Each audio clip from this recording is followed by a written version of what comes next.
یہودا کا بادشاہ عزیہ۔ شاہ اسرائیل یربام کے 27ویں برس سے شاہ یہودا امسیہ کا بیٹا عزریہ سلطنت کرنے لگا۔ جب وہ سلطنت کرنے لگا تو 16 برس کا تھا، اور اس نے یروشلم میں 52 برس سلطنت کی۔ اس کی ماں کا نام یکولیا تھا جو یروشلم کی تھی، اور اس نے جیسا اس کے باپ امسیہ نے کیا تھا ٹھیک اسی طرح وہ کام کیا جو خداوند کی نظر میں بھلا تھا، تو بھی اونچے مقام ڈھائے نہ گئے، اور لوگ اب تک اونچے مقاموں پر قربانی کرتے اور بخور جلاتے تھے۔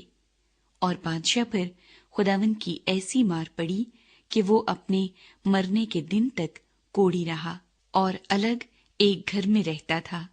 اور بادشاہ کا بیٹا یوتام محل کا مالک تھا اور ملک کے لوگوں کی عدالت کیا کرتا تھا۔ اور عزریہ کے باقی کام اور سب کچھ جو اس نے کیا، سو کیا وہ یہودا کے بادشاہوں کی تواریخ کی کتاب میں قلم بند نہیں؟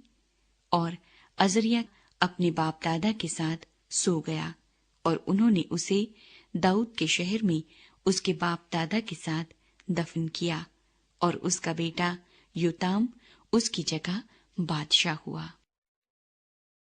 اسرائیل کا بادشاہ زکریا۔ اور شاہ یہودا عزریہ کے 38ویں سال یربعام کے بیٹے زکریا نے اسرائیل پر سامریا میں 6 مہینے بادشاہی کی، اور اس نے خداوند کی نظر میں بدی کی جس طرح اس کے باپ دادا نے کی تھی، اور نبات کے بیٹے یربعام کے گناہوں سے جن سے اس نے اسرائیل سے گناہ کرایا باز نہ آیا۔ اور یبیس کے بیٹے سلوم نے اس کے خلاف سازش کی اور لوگوں کے سامنے اسے مارا اور قتل کیا، اور اس کی جگہ بادشاہ ہو گیا۔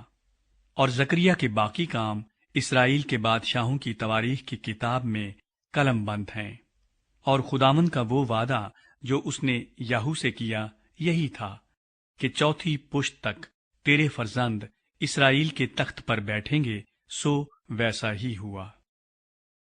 اسرائیل کا بادشاہ سلوم۔ اور شاہ یہودا عزیہ کے 39ویں برس یبیس کا بیٹا سلوم بادشاہی کرنے لگا، اور اس نے سامریا میں مہینہ بھر سلطنت کی۔ اور جادی کا بیٹا مناہم ترزا سے چلا اور سامریا میں آیا، اور یبیس کے بیٹے سلوم کو سامریا میں مارا اور قتل کیا، اور اس کی جگہ بادشاہ ہو گیا۔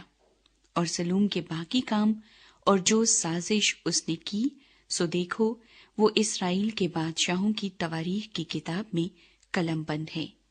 پھر مناہم نے ترسا سے جا کر تفسا کو اور ان سبوں کو جو وہاں تھے اور اس کی حدود کو مارا، اور مارنے کا سبب یہ تھا کہ انہوں نے اس کے لیے پھاٹک نہیں کھولے تھے، اور اس نے وہاں کی سب حاملہ عورتوں کو چیر ڈالا۔ اسرائیل کا بادشاہ مناہم۔ اور شاہ یہودا عزریہ کے 39ویں برس سے جادی کا بیٹا مناہم اسرائیل پر سلطنت کرنے لگا، اور اس نے سامریا میں 10 برس سلطنت کی۔ اور اس نے خداوند کی نظر میں بدی کی اور نبات کے بیٹے یربعام کے گناہوں سے جن سے اس نے اسرائیل سے گناہ کرایا اپنی ساری عمر باز نہ آیا۔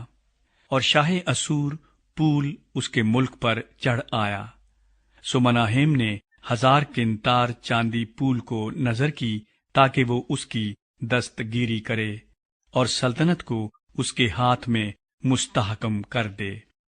اور مناہیم نے یہ نقدی شاہ اسور کو دینے کے لیے اسرائیل سے یعنی سب بڑے بڑے دولت مندوں سے 50 مسکال فی کس کے حساب سے جبرن لی، سو اسور کا بادشاہ لوٹ گیا اور اس ملک میں نہ ٹھہرا۔